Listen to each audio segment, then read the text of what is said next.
તૂટી જાય છે તો કદાચ એવું બને કે સોય બહુ ઝીણી હોય અથવા તો ટેન્શન બહુ ટાઈટ હોય. તમે એ બધું ચેક કર્યું કે પછી બીજું કોઈ કારણ છે? નથી કર્યું ચેક. મને ઓછું ફાવે છે, મશીન ઓછું ફાવે છે. શું કરવાનું બોલો, તમે કયો. કાંઈ વાંધો નહીં બા, આપણે એને બહુ અઘરું નથી બનાવવું. એકવાર મશીનને પૂરેપૂરું ફરીથી દોરો પરોવી જોઈશું. ક્યારેક બસ એટલું કરવાથી પણ બધું સરખું થઈ જાય છે.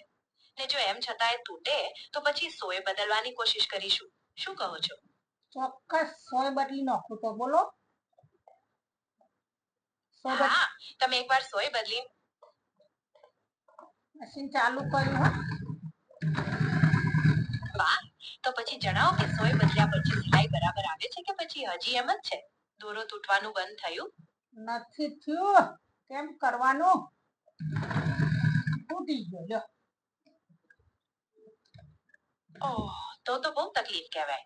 એક કામ કરો, મશીનની ઉપર જે ગોળ ફેરવવાનું આવે છે ને, જેને ટેન્શન કહેવાય, એને થોડું ઢીલું કરી જોશો. કદાચ એનાથી સોય પર વજન ઓછું પડશે અને દોરો તૂટતો બંધ થશે. સહેજ ફેરવીને જોઈજો, પછી શું થાય છે તે જણાવજો. રેશમી દોરો છે ને એટલે તૂટો છો વધારે. અચ્છા, એવું છે. જો રેશમી દોરો હોય તો એ બહુ નાજુક હોય. એકવાર ટેન્શનને થોડું ઢીલું કરીને જોઈ જોયું, એનાથી કદાચ દોરો બચી જશે. કે પછી કોઈ બીજી તકલીફ લાગે છે? કઈ સમજણ પડતી નહીં. દોરો પરોશું દોરો તૂટસ. હાય, કંટાળો આવે. સમજો બા, જ્યારે આમ વારે ઘડીએ દોરો તૂટે ત્યારે કંટાળો આવે, સ્વાભાવિક છે. તો પછી એમ કરો, થોડી વાર આરામ કરી લો, પછી પાછા આપણે મશીનને હારું કરીશું. ચાલો અત્યારે મસ્ત એક કપ ચા પી લ્યો, મૂડ તો ફ્રેશ થઈ જાય. અંદરનો દોરો તૂટે છે. અંદરનો દોરો તૂટે છે. લે, કાઢીને ફેંકી દીધો. જા.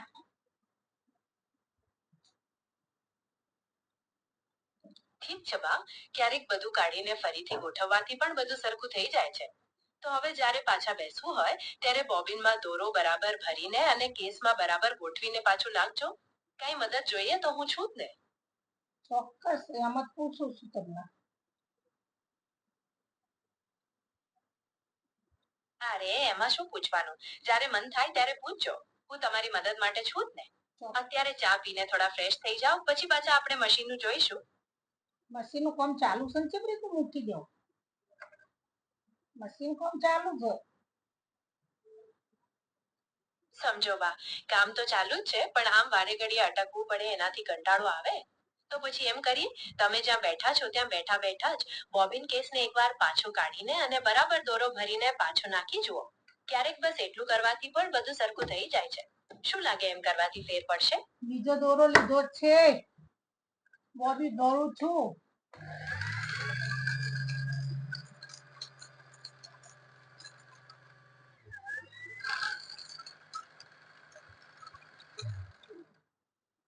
બીજો દોરો લીધો હો, બોબીલ ભર્યું.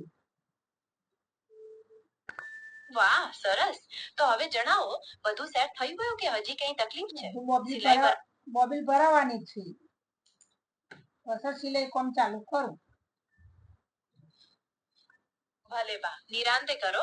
હવે મને જણાવો કે સિલાઈ બરાબર આવે છે કે પછી હજી દોરો તૂટવાની તકલીફ છે? નવી બોબિન ભર્યા પછી સિલાઈમાં કઈ ફેરક પડ્યો? બોબીલ ભરાવું છું. બોબીલ ભરાવું છું.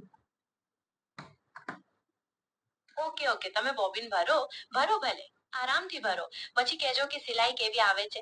હું અહીં જ છું. ખોડો ભાઈ ઉભા જ થઈ ગયા છે. બોલો, આપણું વાપરી દે ખોડા ભાઈ તો. અચ્છા, ઘોડાભાઈ આયા છે. સારું, આપણે એમની વાત સાંભળી લઈએ. એ શું કહેવા માંગે છે?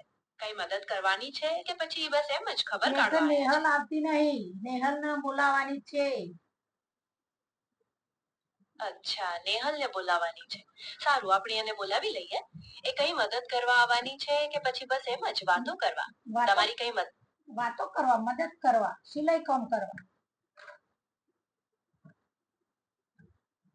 હા, નેહલ તો બહુ કામની. વાતો પણ કરશે, મદદ પણ કરશે અને સિલાઈમાં પણ ટેકો આપશે. પછી એને બોબિન ભરવા માટે કહેવું છે કે પછી કઈ બીજું કામ કરાવવું છે? તમારી પુત્રવધુ.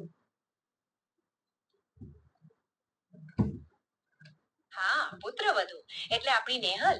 તે તો બહુ ડાયી છે, તમને ઘણી મદદ કરે છે.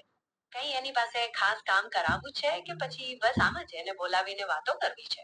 તમારી મોહનથાળ નેહલ બહુ મસ્ત બનાવે છે, મોહનથાળ બનાવવા આવવાની છે. વાહ ભાઈ વાહ, નેહાલનો મોહનથાળ બહુ સરસ હોય છે. એ તો મેં સાંભળ્યું છે. તો પછી એને ક્યારે બોલાવવાના છો? આપણે પહેલેથી તૈયારી કરી રાખીએ એટલે બધું ટાઈમસર થઈ જાય. શું કહો છો? મોહનથાળ કેવી રીતે બનાવવાનો કયો ને? મને કયો, નેહલ નો નહીં મને. અચ્છા, તમારે મોહનથાળ બનાવતા શીખવો છે. ભલે, એમાં પહેલા તો ચણાનો જાડો લોટ, ઘી અને ખાંડની જરૂર પડશે. નેહલ તો બનાવે જ છે, પણ જો તમે પણ શીખી જશો તો પછી મજા આવશે. બેઉ મળીને બનાવશો. શું કહો છો, શરૂ કરીએ? હા, શું લેવાનું રીત બનાવો.